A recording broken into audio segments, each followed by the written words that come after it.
If I were to just say it in one word, India is pretty much like the elephant. The story of the 7 blind men and the elephant. And there is so much that everybody, all the 7 blind men, they think that the tail is the elephant. And so if you invert the story, it's like that even looking at the tail, you know how the elephant will be. Just by looking at the trunk, you know that the elephant will be huge. So just by experiencing one bit of the country, you know the essence of the country is so huge, so beautiful, so soulful, so awesome. Storytelling and tourism are deeply connected. While every place already has a story inside it, there are many more stories unfolding around it by the day. So when I met Mugdha Sinha, the Managing Director of Indian Tourism Development Corporation, the conversation just flowed.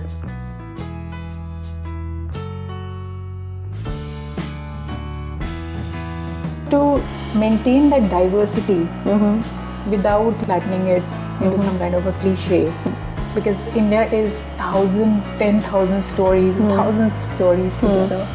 India's canvas is pretty much kaleidoscopic because it's vibrant, it's colorful, it's got both breadth and depth in it. It is a very good balance. It's also Buddha's land in that sense, no? The middle path always.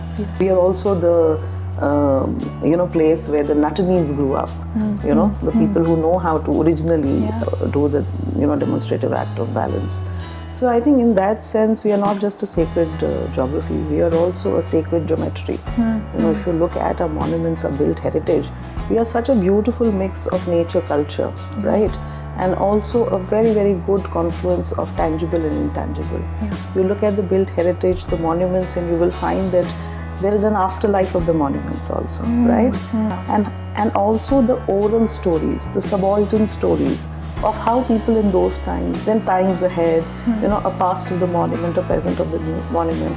And then, when you look at how do you leverage this vast canvas, it's the art of storytelling is already there because the tangible has provided a very solid superstructure for the intangible, for the interconnected network of the intangible to grow. And we have, right from the very ancient times, we have attracted people. Fahim came, Wensen came. So India has always been in people's imagination. So pretty much like the food you cook, the aroma travels. Tourism somewhere, it sits quite nicely between memory and economy. As a policy maker, so it's quite a rare balancing act for you to balance between the two. So memory bhi rakhna hai, and you have to keep that renewing factor also. It's a beautiful funnel, I would say, because the past is actually a window to the future. It is in the present that all the policy making happens, right? So how do you leverage your heritage or your inheritance, let's put it that way? Because nature is also part of the bountiful receipt, right? It is also an asset. If you look at the petroglyphs in Ladakh, right? People use the natural canvas as a slate for their expression. Then if you look at your own place, Bhimbetka, right? It is also something, nature became a slate. I think that is the beauty, that how nature allows, so nature is actually allowing culture. And then also look at all the fossils. Lahore Spiti has recently been recognized as the UNESCO geosite, right? So also understand how nature also preserves culture, right? All the fossils, all the dinosaur eggs that become part of the museums today, and your state is so fortunate, I can say, my that city you have itself. Narmada Valley has managed to preserve all the 286 dinosaur fossils and eggs. Imagine. It is pretty multi-layered in how you look at this nature culture thing. The whole concept of economy did not start in 1776 with Adam Smith's The Wealth of Nation. It was always there. We, in our own understanding, spoke of the Chola temple economy, where the temple itself, and the temple in that sense is not just a place of worship. It is a monument, it is a cultural space because there are people who are dancing. If you even look at the architecture of the temple itself, or any monument, and temple specifically, it is also built on the a concept which resembles the human body. It also has the concepts of Vastu, which is both geometry and technology and architecture and aesthetics and design. It really bows down to nature, because it says that in the north a certain deity would be sitting there as the Dwarpala, because he is the deity who represents the force of that nature. The tanks, if you look at how all the Panchabhutas, which is what the human body is made of, which is what this whole cosmos is made of. So it's not just spirituality, it is also science embedded in all the rituals. Earth in today's understanding is not Adam Smith's earth alone. And that earth is economy in many ways, right? So if you look at the Chola temple economy, these places became anchors. They say, what is the anchor industry that we can get? We will enable us to populate the whole industrial area. What is the brand that we can fetch, which will enable that, So the temple was a brand in that sense. Once you have a temple, you have a confluence of people. Then you also look at the ancillary small industry that goes around the temple, the flower maker, the flower seller, the perfume and fragrance seller, the sari seller, and the water bearer. So all that, the 36 karkhanas, which is what we call the Vishwakarmas today, and all the small people, craftsmen. So also look at our ancient text, the Manav Shilpa Shastra, the principle of design, the principle of measurement, the principle of architecture. It is a beauty where all of these things come together. So there is aesthetics and there is technicality. And there is also the human being, and you are actually using your hands. That is why handicraft. Why? Because you're measuring ek angul. You can measure. So what is today a scale of 6 inches is an angul. I think that there's much to learn from the wisdom, the distilled wisdom of our ancestors. Memory is also made of what we'd like to conveniently forget and what we'd like to cautiously remember. Yes. And like you just said that, tourism and economy was based or centered around temples. And so lest you get it wrong, I'm saying around built heritage. Monuments also need an afterlife. Of course they do. They also need to go through a cycle of reimagination, renovation, preservation, re-envisioning of how that space can be ruled. Because there is a context, and we are all contextual. History is also about being contextual. Yeah, so that's what, so until now, tourism, Indian tourism has been, the defining lens has been spiritualism.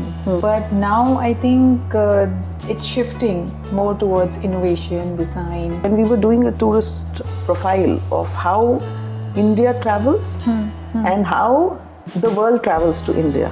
Say for example, a person who comes from a landlocked nation will be vying to go to a beach, to sunbathe, to tan. A person who comes from a very cold climate would either find comfort in going to a hill station because it feels familiar, the cold, the climate, or would like to experience a different type of a climate. Right? Some people who hustle would like to do sleep tourism or slow, calm, rejuvenative tourism. Some people would like to do otherwise. So it's not just places which have diversity, it is also stakeholders who come to your country have diversity. So what happens if your country has diversity? I often say that everybody looks at India when we do policy making, when we do conversations like this. Our own idea of India is about, this huge India is not just a country, but is also a destination. Because there you have so many destinations. But when the world looks at that, and you spoke about that whole question of economy, it is destination plus. And what is that plus? The destination plus is the fact that we have very favorable demographics, which lend itself very beautifully to the economics of why people should put all the energies and focus and attention on India, because by making effort in one country, you are actually capturing half the market of the world. If you look at the number of domestic tourist visitations of 2024 last year, you will find that about 2,900 million people, 2900 million people traversed India, which is double the number of what is the global tourist visitations. Okay. People only look at our inbound and outbound in that sense, but people don't look at what is happening within the country itself, and that we've managed to have 2 times more number of people than have traversed, crisscrossed the entire globe in the same annual year. And why has that happened? Because the government has invested very seriously in the temple corridors, right? Okay. In the spiritual circuits. Ayodhya came about, Ujjain came about, right? So I think these, and it is not investment in the religious thing. It is investment in the infrastructure which enables people, based on your business insights from all the OTAs which tell you that people are wanting to go there. Right. And plus, your reimagining of those spaces with global infrastructure. Right. So design and innovation. Design and innovation and aesthetics coming together, ease of mobility and travel coming together. So I've always been saying that it will be the cultural assets on which tourism pillion rides. But I'll also here, make one distinction. One shift that is happening today is a shift from the tangible to the intangible. While we are very, very fortunate, very blessed to have the magnanimity of our rich inheritance and our very, very rich nature, culture, beauties that we have, but the fact is we have to grow on them. So how do you do that? The difference between culture and tourism. In culture, you are awed by the quality of the asset, like say a gold brick. Yeah. And tourism is like the jewelry that you make of the gold brick. You can hold the gold brick, you can just hold it in your hand, put it, but you can't display it, you can't wear it, and it's important. It's more valuable than at times the jewelry. Jewelry is just a beautiful embellishment or a superstructure of it. So tourism is like that. How do you create from this bullion to this jewelry the experience? And this experience has to be customizable. Right. You like a pendant, I like a earring, right? But it is the same bullion which has to give you that experience. How do you do that, right? And you like silver, somebody likes gold. How do I use the same asset to do that for different stakeholders? If you look at India's digital public infrastructure, I was coming to that. Again, Digital storytelling. the digital thing is humongous. I think in terms of the transaction, 2 million plus, maybe more, and growing every day, growing as we speak today. Then if you look at the Digi Yatra, seamless connectivity at the airports, if you look at our Digi lockers, paperless travel, fintech which has grown in our country, I think humongous amount has happened. Digitization, the Gyan Bharatam mission which is happening, which is digitizing our manuscripts for preservation, the use of generative AI. So technology earlier used to be a tool. You know? You rub the 2 stones, it's a tool, and you have fire and you have all cooked meals. But today technology is just transcended from being a tool to a co-collaborator.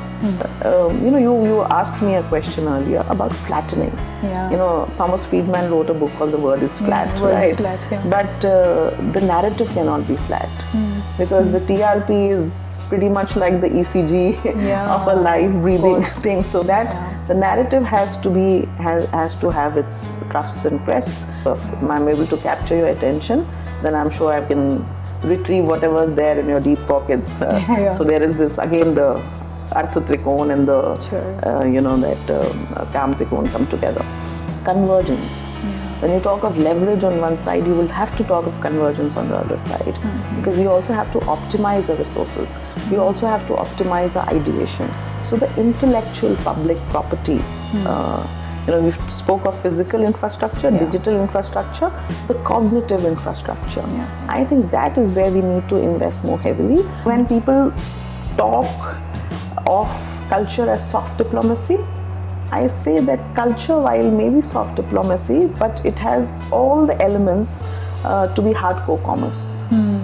And this is what the West is doing right now. I'll give you one example. Somebody digitizes museums around the world, puts them all on a website, right?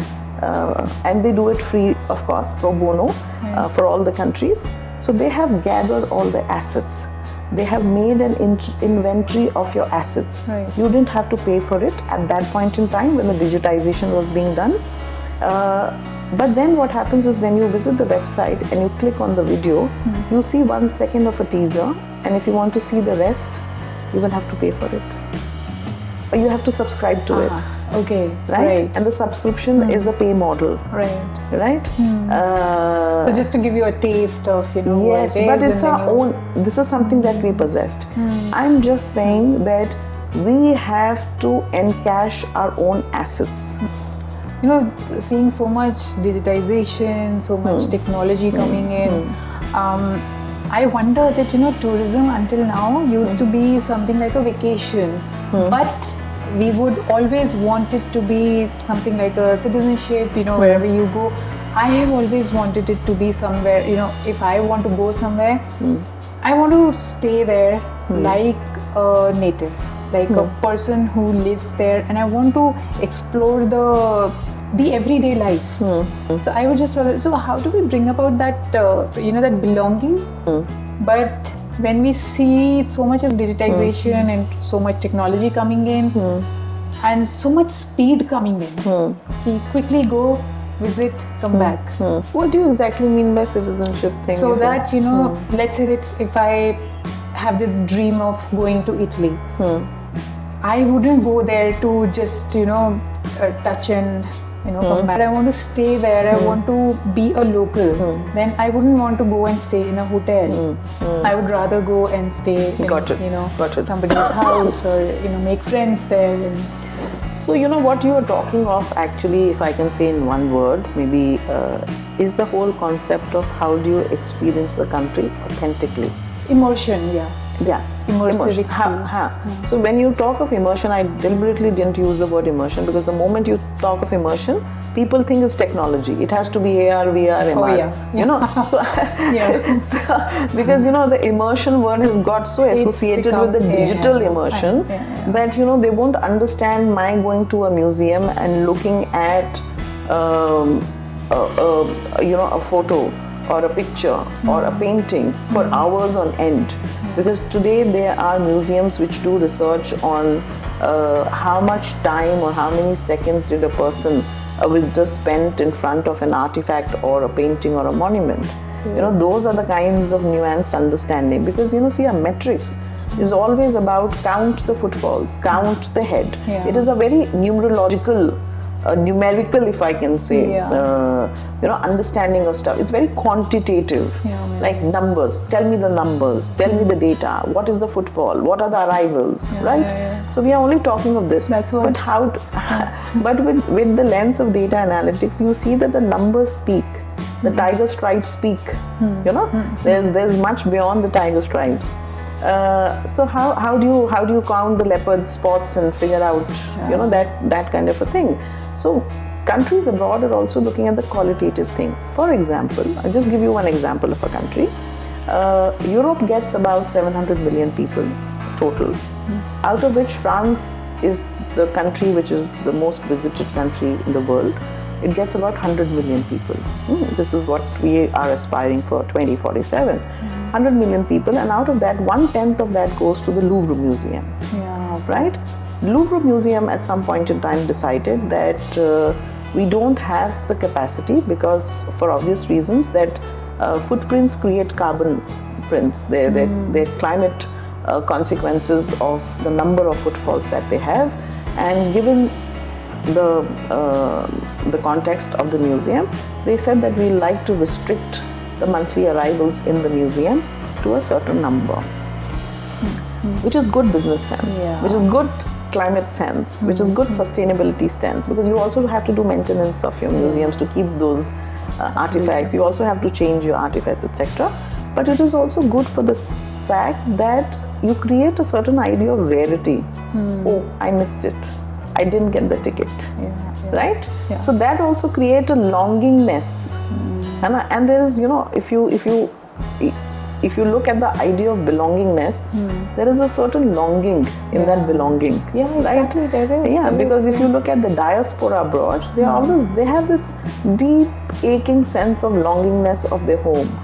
They might have the third generation. So that longingness can be capitalized for commercially. Of course. By restricting, by doing differential timing, by doing differential ticket pricing, which is what the Museum of the Future at Dubai did. So I will explain two dimensions of that. One dimension is that we can't have a display narrative. It is a very, very I can't invite somebody in the house just to show off my house.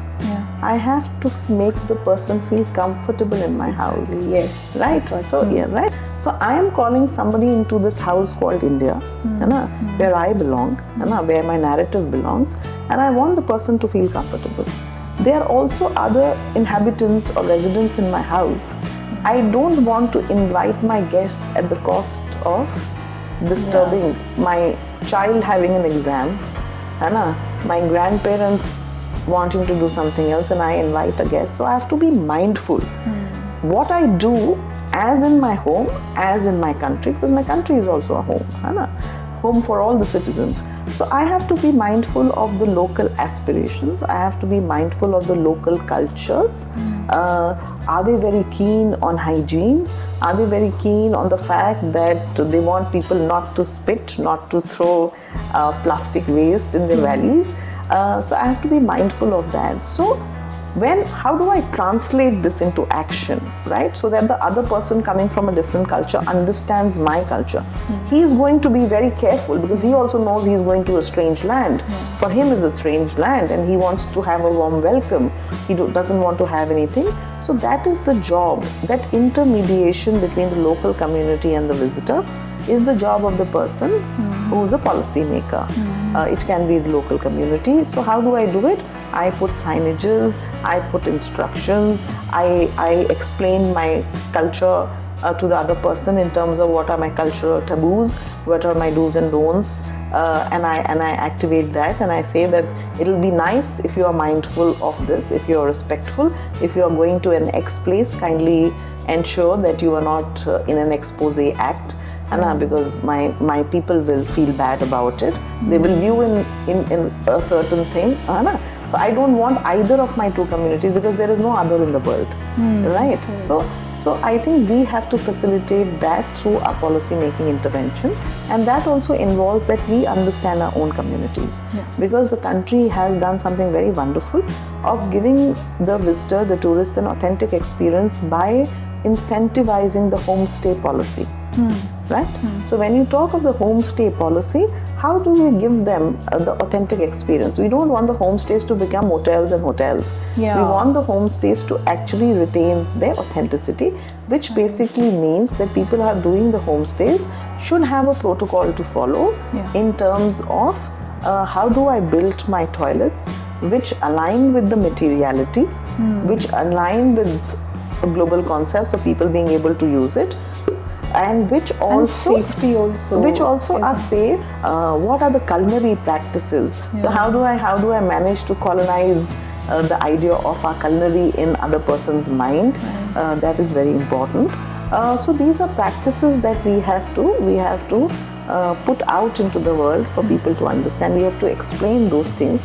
So I think all of that, while we at the government level we do it through policy, at the community level we do it through conversations. Conversations like the one that we are having with you. So I think that is what is very, very important.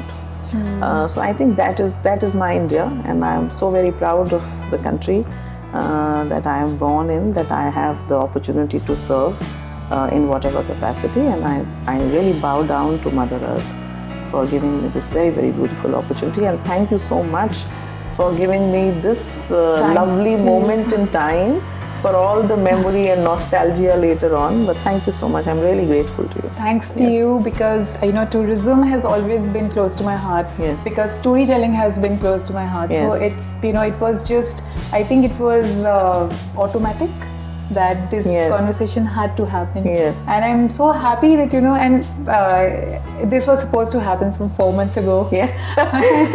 Sometimes it's nice when things happen in their own moment. So there's always a season for everything. Yes, I like to say. So it's good that it happened like this. Yes, I always think storytelling, policy making, the ing. Life is a verb.